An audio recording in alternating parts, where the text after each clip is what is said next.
आज खूप आणि खूप दिवसानंतर मी हा पदार्थ बनवते. कोणता? तर मी ते तुम्हाला पुढे सांगतेच. त्यासाठी मी सम्राटचं डाळीचं पीठ घेतलं. 3 कांदे मी हातानेच कट करून घेतले. आधी मी खूप चॉपरचा वापर करायची, पण आता सध्या काय माहिती मी चॉपर नाही ना पूर्णपणे बंदच केलेले आहे. हातानेच पटकन कांदा कट करून घेते. कढईमध्ये तेल घेतलं, जिरं, मोहरी, कढीपत्ता, हिरवी मिरची आणि जो काही कांदा कट केलेला होता ना, तो पण ॲड करून दिला. मस्त फ्राय होऊन दिलं.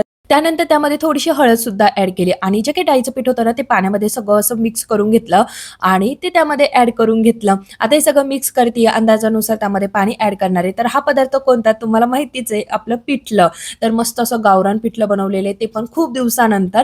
मागे मी माझ्या बहिणीकडे गेलेली होती, तेव्हा तिने ना मला कुरडईचा चिक खाऊ घातला होता, जो मला खूप आवडतो. तो कसा बनवायचा हे पण तिने मला सांगितलेलं होतं.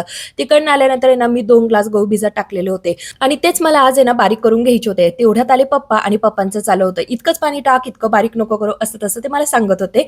तुम्हालाही तुमचे वडील असं सांगतात का? नक्की मला कमेंट करून सांगा. आता जो काही गव्हाचा कोंडा असतो ना, त्याची आम्ही अशी कांदा टाकून भाजी बनवतो. गव्हाच्या कोंड्याची भाजी आणि पिठलं भात एकच नंबर जेवण झालं. पण अहो, ही जेवण करणारच नव्हते, कारण त्यांना ते आवडतच नाही. मग त्यांच्यासाठी मस्त 2 अंड्याच्या पोळी बनवून दिल्या आणि मग काय त्यानंतर मस्त किचन वाटा क्लीन केला, भांडे वगैरे सगळं मस्त आवरून घेतलं आणि त्यानंतर झोपून घेतलं. तर भेटूया पुढच्या व्हिडिओसोबत. चलो बाय बाय.